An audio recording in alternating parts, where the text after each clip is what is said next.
Hey, Paulina. Hey, Lars. You're sitting with a cold at the moment. Yes, unfortunately, and I really hope that I don't have to blow my nose or cough too much during today's recording. So apologies in advance to everyone out there, including you, Lars.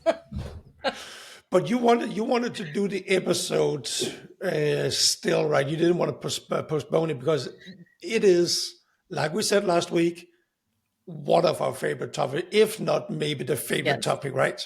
yes, And that's absolutely. also why we had to cut it short last week because like we were But we just didn't we halfway. didn't cut it we didn't actually cut it short though. We No, just I mean the episode was long enough. We yes, just realized that we have so much to talk about when it comes to vulnerability at work. Um that it lasts will last us for at least two full episodes. Let's see yes, how we were far we like get today. halfway through the script, and then we're like, okay, if we're 1 hour in, we have to we have to divide this into two episodes. Okay, should we just dive straight into it? Yes, let's do it. Okay, let's do this.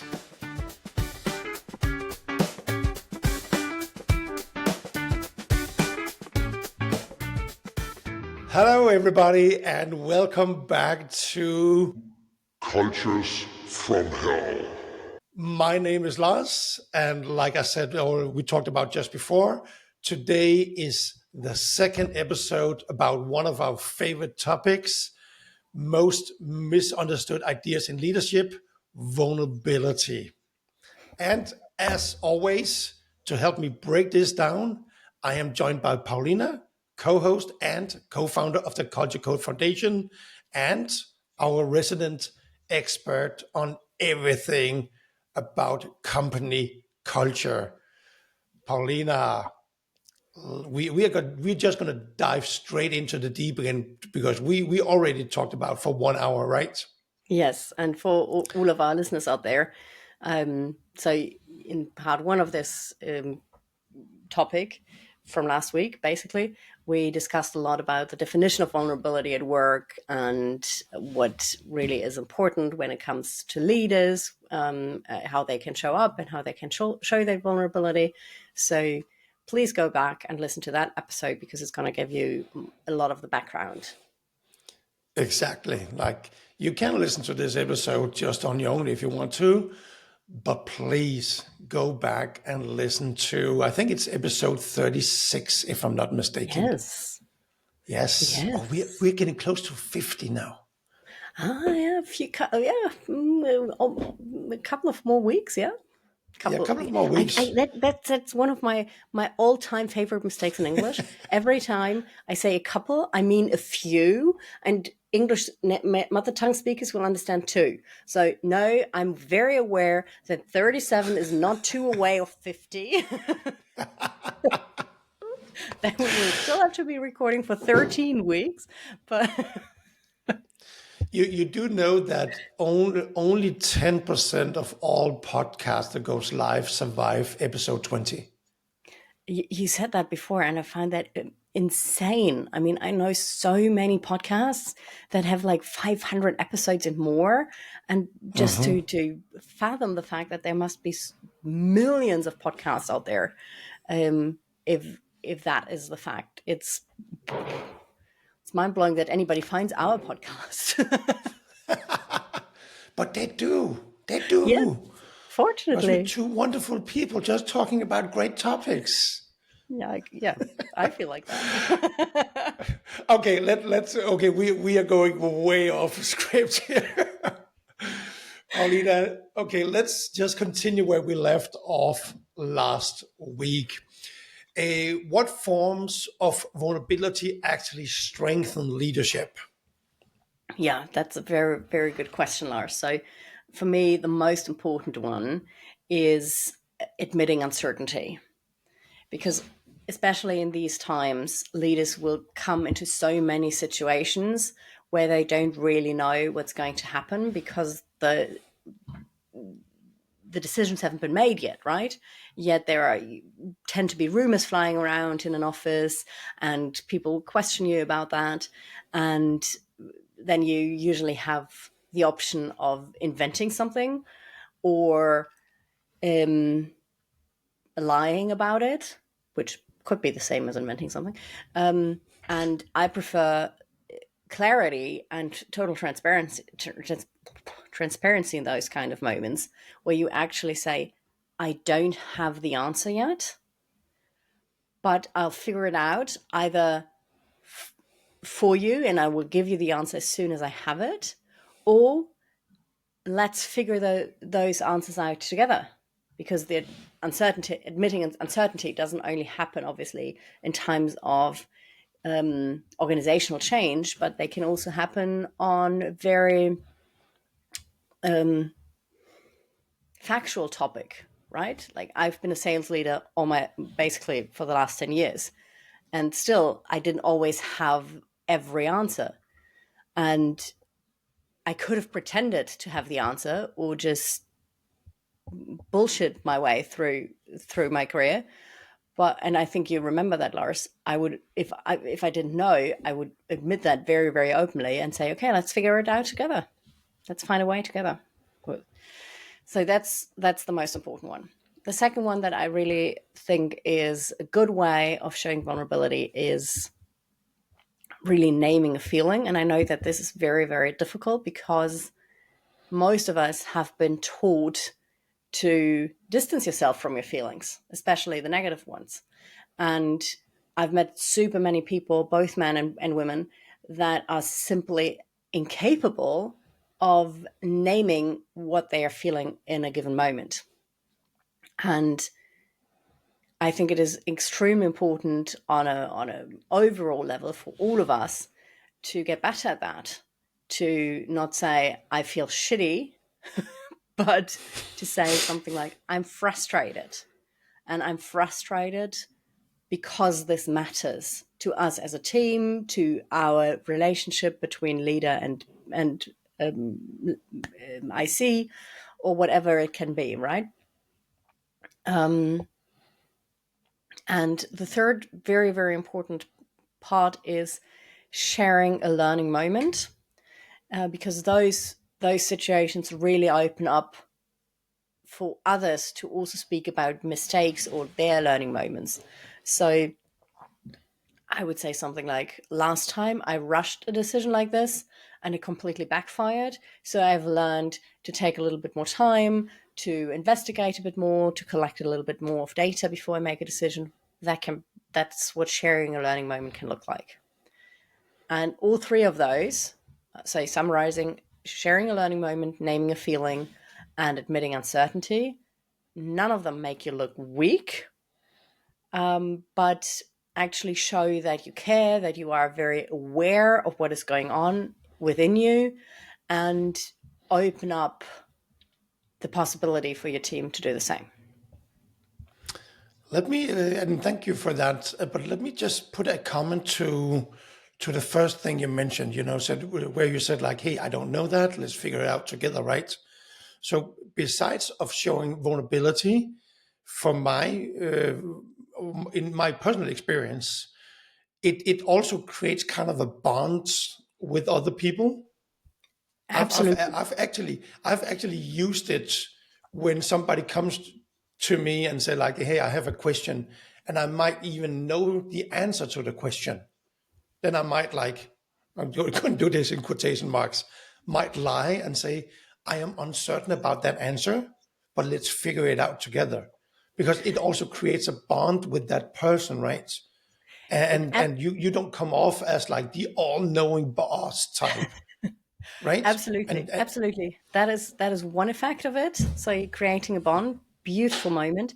And it also gets you into the coaching habit, which I also think, and that can be a next topic for us, is an incredibly important skill to have as a leader.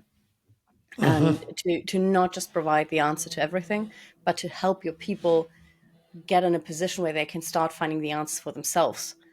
So I fully agree. And I also think that it's a knee-jerk reaction for most leaders that I know to simply give the answers, and to turn this around and keep your own opinion and your own answer back, and help your people to find solutions together with you, and then maybe you can add on it with the solution you already had in mind, and can be really worthwhile, especially since even if you do know the answer, you don't know if the person you're talking to might not have an even better answer. I've funnily enough, I just had a situation like that this week, right? So I was in a setting where it wasn't people that I normally lead, but I took charge and said, okay, let's do it like this. And then somebody else said, actually, Paulina, I think this could be a better way of doing it. And I immediately saw, you're absolutely right. Your way is so much better than my original idea. Let's proceed with your way.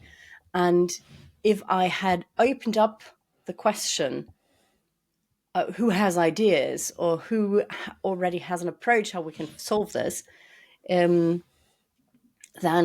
this solution might have come to light even sooner.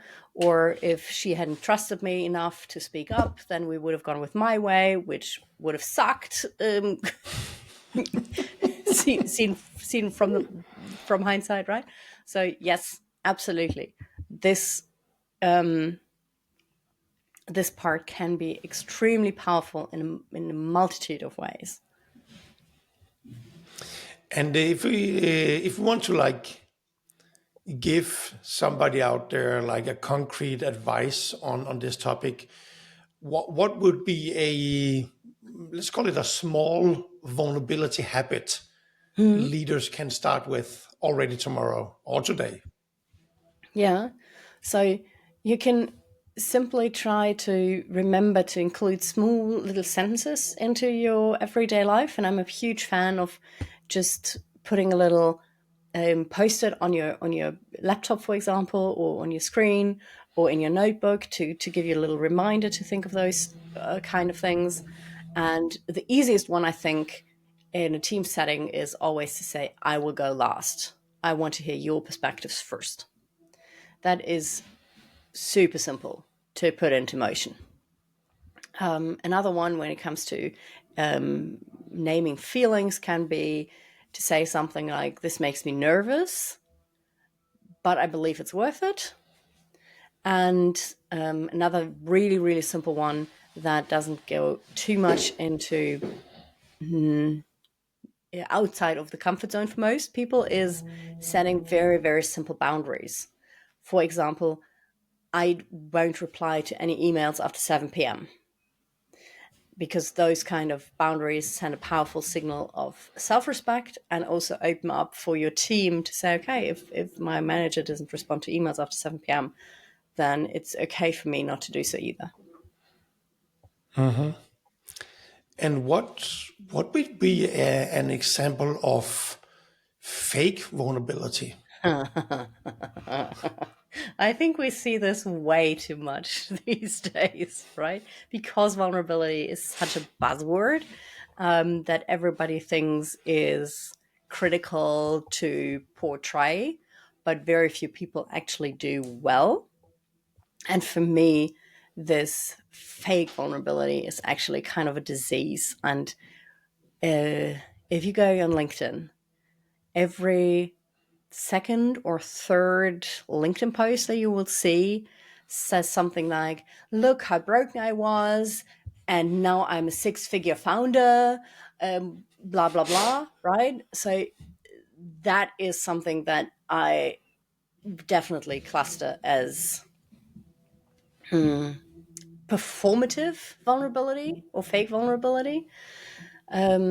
Also, if you're oversharing trauma, especially if you do so to fish for validation or confirmation, this does not mean, I mean, I also see some very, very vulnerable LinkedIn posts that do share trauma, that link personal trauma to bigger societal changes or developments.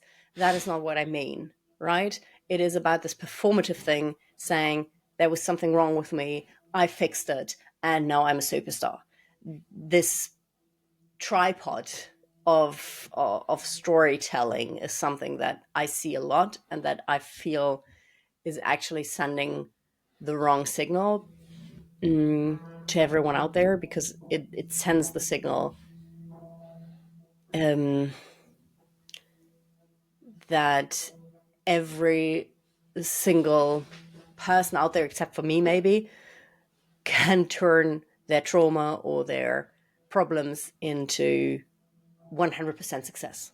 And that is possible, but not in the multitude that we're seeing. I'm convinced of that. Especially if you don't really work with the things that have been happening to you. Well, so for me, that's And not real connection to the people around you. This is simply about self-marketing. and I see those posts. I see so many of them. Yeah. And again, like I would say I know a couple of people has been like really down and came back again. I do too. But like you're saying, there's a lot of people say like look how broken I was, and now I'm a 6-figure founder. But the people that I know that has been really down, they don't post like that. They post like, hey, I was down. This is what I learned from it. Yes. Yes. Instead of saying like I was down and then highlight where I am now. They don't highlight it. They say like I was down. This is my learnings. Please take it with you. Yeah. And Yeah. that's it. Because And we all know exactly. that today they are a 6-figure founder. They don't have to tell us. Yeah, exactly. And that's the exact difference, right? So I'm Yeah. not saying that there aren't incredible turnaround stories out there, but there is a difference in the way they tell the story. One tells the story with actual learnings, with actually going deep into the vulnerability space and sharing what they've done wrong, not just what happened to them, right? And so it comes from a very self-reflective point of view rather than a victim point of view, and then goes into this storyline of, okay, I worked hard on myself. I went down into the rabbit hole, and then I turned this around. So it's a very, very different way of telling the story, and I think everyone out there feels the difference immediately when they read those posts. The one kind of post feels very sincere, very authentic, very very touching, and the other one is just annoying. So, Paulina, what's a healthy way to admit a mistake? You can start by saying, I made a call or a decision that didn't land well or that didn't go well. And like in the stories the LinkedIn stories that we've just discussed, right? Then go into, here's what I've learned, and here are the consequences that I'm taking from this in terms of how I will approach it differently in the future. Because that form of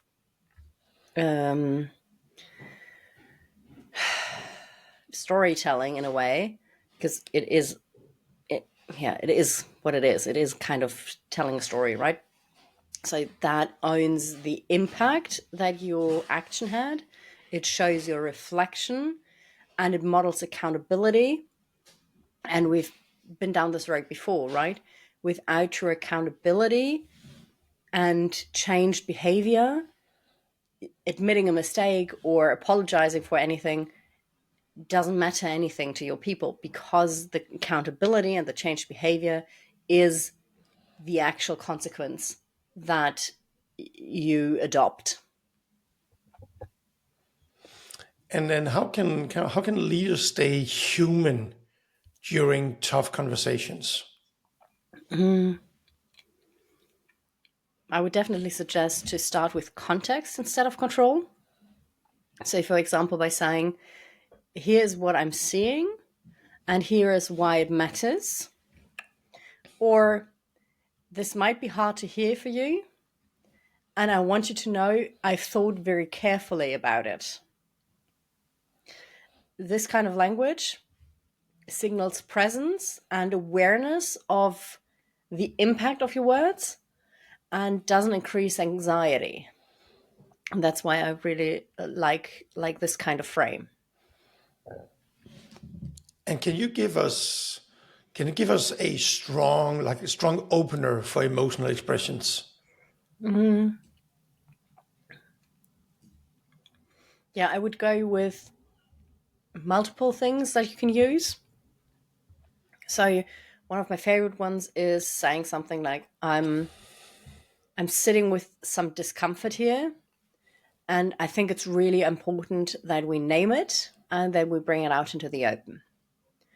Or I care really deeply about this, and that is what's driving my reaction. I think that, like, for me, having those openers, and again, thank you very much for sharing all your insights and your knowledge. But for me, it's like when I'm sitting in those discussions or in those not discussions, like let's call it hard meetings, like hard in quotation marks, right? Those openers are so valuable because for me, it's like, how do I open this conversation? Because, and I think everybody knows this, once that conversation is going, then it's just gonna, keep going and have a natural flow. But Mm. having that great opener where people don't feel like attacked or that you're kind of jumping on them or something like that, I think that's extremely valuable, and I think that's a skill a lot of leaders needs to learn. Yes, and I couldn't agree more. And it has to do with being able to understand what's going on within you, right? It has to do so much with self-reflection. If you don't understand that you're being reactive because something matters to you or because it triggers something inside of you, then you will not be able to use those openers. And one of my and especially when it becomes very heated in the moment, another opener of those kind of that I really really appreciate is something like, please don't take this personally. This is something that really riles me up or gets me angry, but this has nothing to do with you. This is just something that's happening inside of me. Framing your own reaction in this kind of way can be a game changer because your people get to know you much better. They see that you're human and they can put your reaction into perspective. So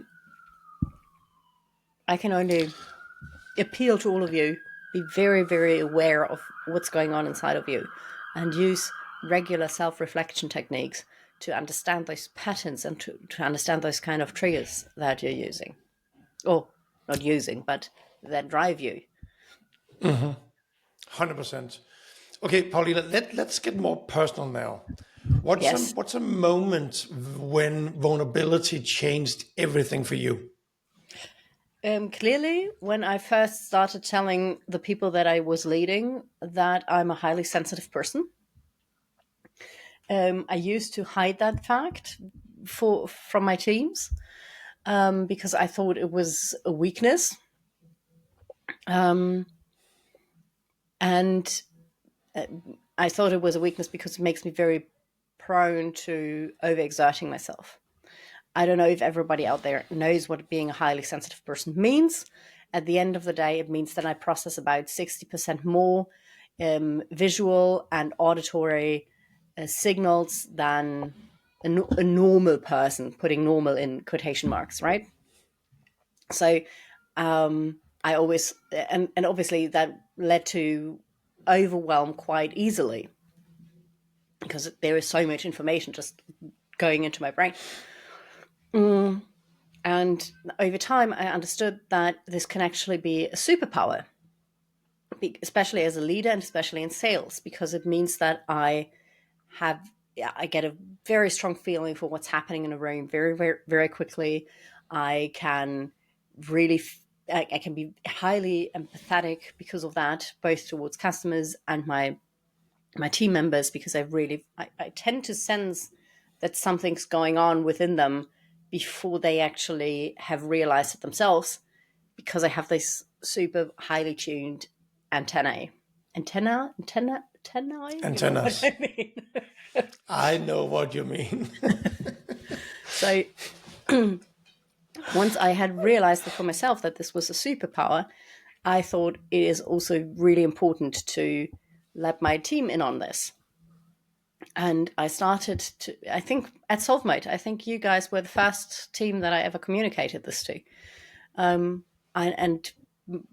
right off the bat, when we started working together, I explained what being a highly sensitive person meant, how it showed up, and even how to approach me when I seem overstimulated or withdrawn. I think I recall that I told you, okay, if I lose my cool, or if I seem less relaxed or patient than I usually am, please do raise your hand and tell me to go meditate for 20 minutes, because then I will be in an overstimulated state and I won't be able to show up for you the way I usually do and that I expect myself to do.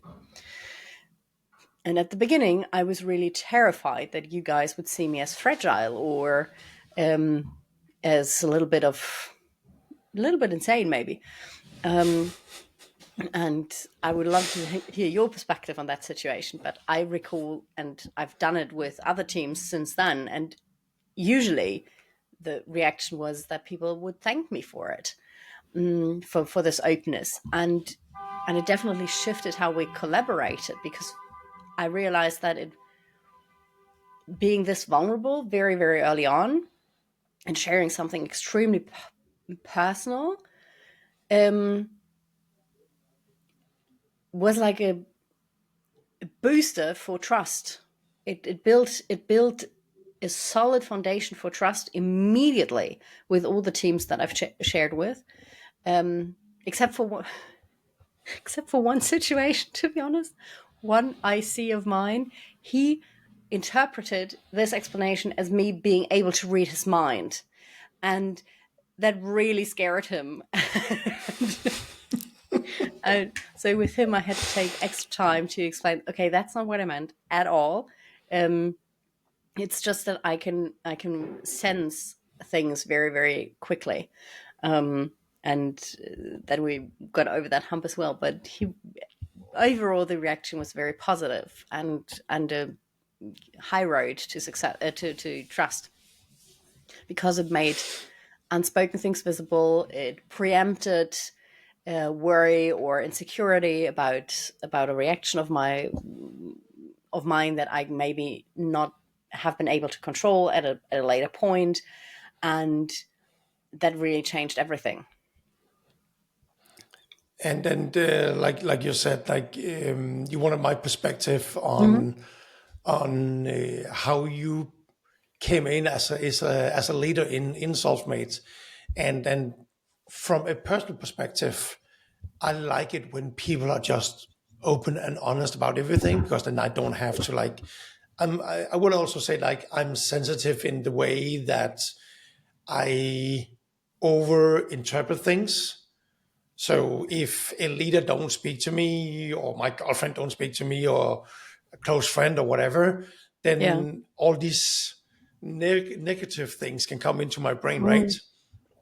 So I like it when somebody just calls out, say hey, I'm a sensitive person, I'm vulnerable, but you're also going to get the honest me all the way through.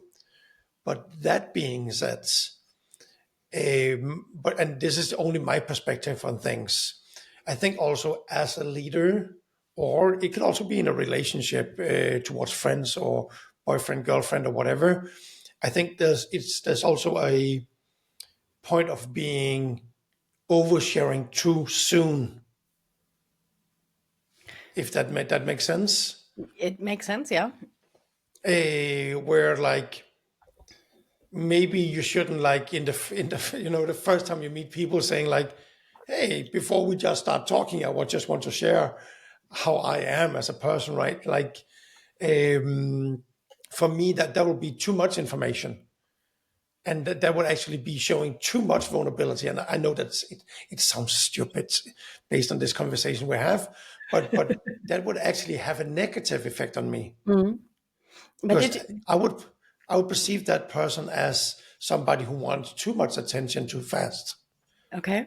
And was that your reaction to me sharing that? No, no, no, no, no, no, no, no, Okay. no, not at all, not at all, because you didn't do that. So, as I remember it, is that you came in, you had some talks with us, and then later on in the process, not like month in or something, but it was not the first meeting or the second meeting. It was maybe the third meeting or whatever that Yeah. you started sharing stuff like that.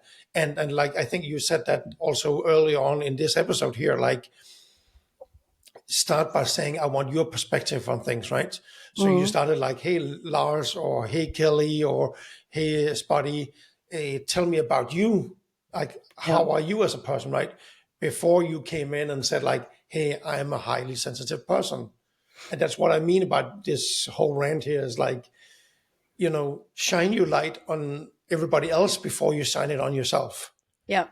That's a very valid very, very good point, actually, not just a valid point. Because you want to show interest in your people, as well as giving them the kind of context that they need to understand how to approach you or how to work with you. You need both things. And I think, again, the intention behind what you're sharing about yourself is really, really critical. And when you go back to last week's episode, you'll also hear me talk about not oversharing. Being vulnerable doesn't mean oversharing, and that for me, vulnerability has everything to do with the fact that you only share those things that affect the relationship with the people around you. When, as a leader, I'm not speaking about vulnerability in a personal or private context, but this is about the professional context. And and I think this is, for me, this is also why I was sharing this kind of information, because me being a highly sensitive person has a huge impact on how I interact with my team. And they need to understand that if I'm getting overwhelmed, that I can be very, very different to my usual self. And that doesn't mean that I don't value them anymore, or that I don't listen to them anymore. And it just means in certain situations, I can be very short, I can be very rude, and that is a sign of me being overwhelmed. And you have every right to then call me out on my BS and ask me to do whatever I need to do to show up as my best version that my team deserves, right? And so there is an impact on the relationship, there is an impact on how we work together, and that's why it's important to know this. And what's your biggest fear about being open? You mentioned it a little bit like earlier on here, but what's your biggest fear when it comes to being like really open about who you are and being vulnerable, right? Well, I've very much overcome that fear by now, because I've only seen good things coming from that. But I used to be very, very afraid that I would lose respect, that some people would use that information against me. But what I've learned and what I've experienced over and over and over again, when you choose your vulnerability in service of the relationship, then it's rarely ever rejected. It is really a way to build trust faster than perfection could ever do. That makes really, really good sense. And I think there's a fear in everybody about being open, right? And like you said, 100%. like I think I can't remember if I mentioned this in the first episode when we talked about this. But for me, my biggest fear, and this sounds so stupid when I say this, so I'm just gonna say it, and nobody judge me on this. My biggest fear about showing vulnerability is that I become less of a man, right? And I don't think this sounds stupid, Lars, because this is how men have been raised for generations. That you are only man if you're different from women, and if you're not being emotional, and if you're not being vulnerable. This is so much ingrained in how society, how our patriarchal society has raised men and has trained men in quotation marks for our listeners. And I think this is very, very harmful. And I can applaud you so much for understanding that, for seeing that. And I think it's very, very normal. It's very common out there. And understanding that dynamic that holds true for so many men and a lot of women as well, but mostly men, it has such a strong pull. And being aware of that is the very first step to get over that. I hope. Paulina, if you had to give like one piece of advice on leadership, what would that be? What is it? Hands down, that your self-reflection is not optional. You cannot lead people well if you don't understand your own triggers, your own fears, your own blind spots, your own mechanisms. And vulnerability is just the visible tip of emotional maturity. The real work is invisible, and it starts with you and within you, and it is a constant thing that you need to do. So self-reflection, baseline for any good leadership. And that's actually back to what I just shared, right? Exactly. That I'm self-reflectable about that. Shown vulnerability makes me feel less of a man, but I've become aware of it. So I actually know by now that it actually I actually become more of a man by showing my vulnerabilities, right? Yeah.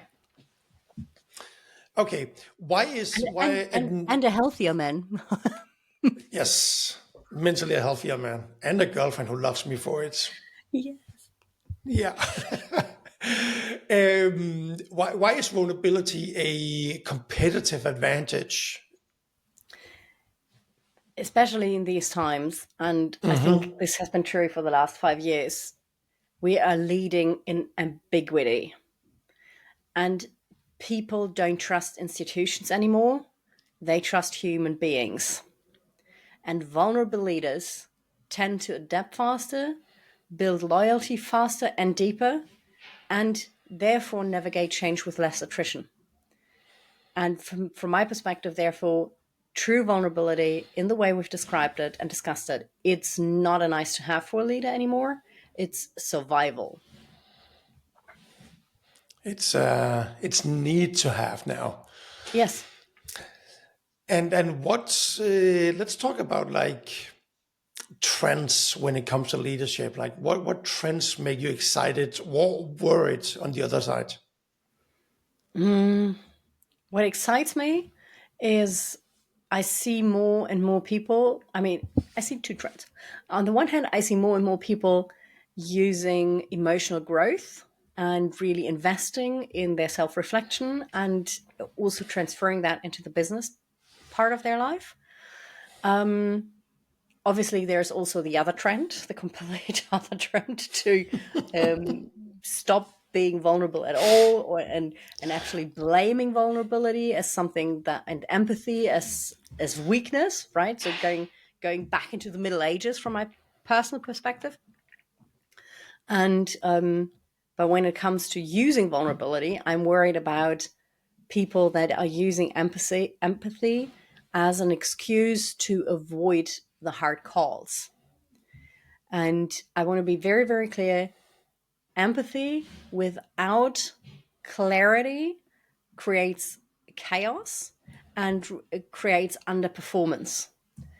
And that is not something that is helpful, that's going to be helpful either for your team or for yourself or your own career. You will need both the heart and the spine in order to be successful. And I love that you're saying that because and again, like from a male perspective and being a male that kind of like you said, it was brought up in the very old-fashioned way about not showing vulnerability.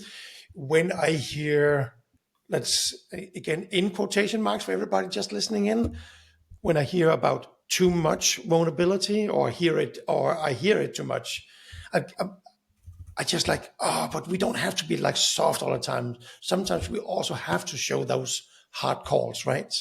Yes. So I'm so happy that you say like that we need both the heart and the spine. I love that one. I'm gonna pin it. It's another T-shirt, Paulina. Ooh. We need to do that T-shirt shop very soon. Okay, Paulina, we talked for about 1 hour last time, and now we are getting close to about 45 minutes. Yes. So let's start wrapping this up. Like, what's the one takeaway you want our listeners to remember from both this and the last episode? My key takeaway for you all out there is that vulnerability isn't about you. It's about the us.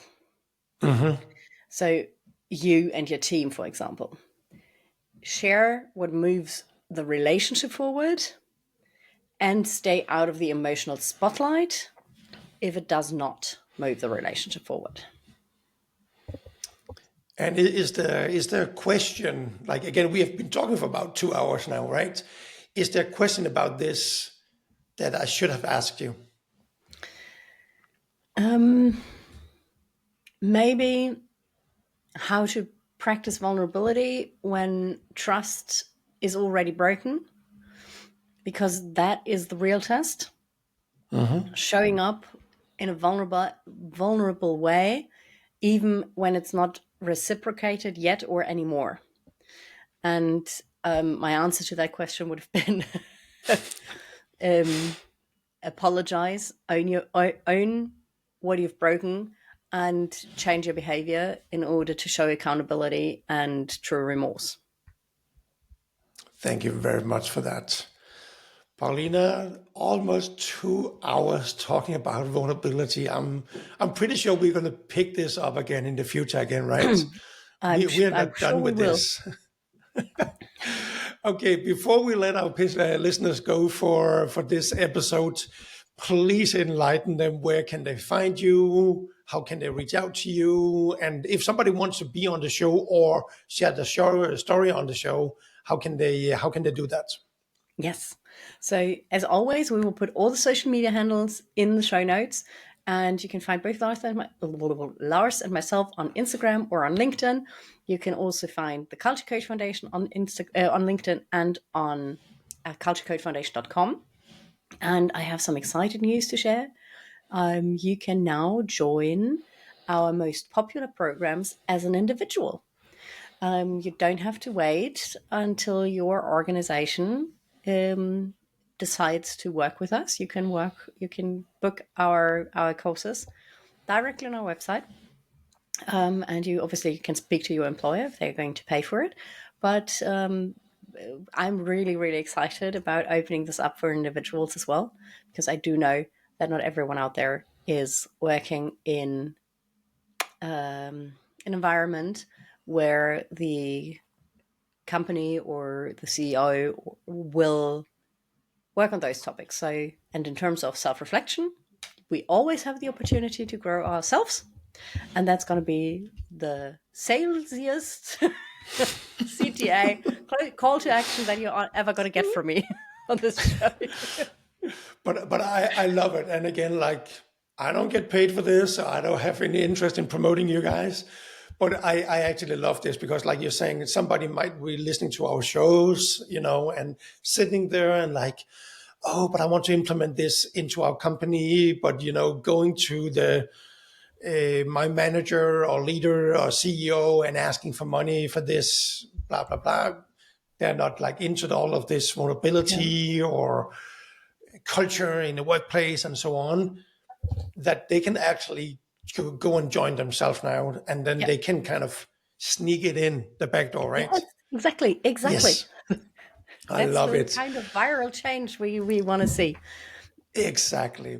Okay, Paulina, Thank you very much for another exciting show about vulnerability. I'm so much looking forward to actually hear what we have been saying, because when you're recording, right, you don't like it's actually very fun to like listen to your own shows afterwards. Yeah, I think so too.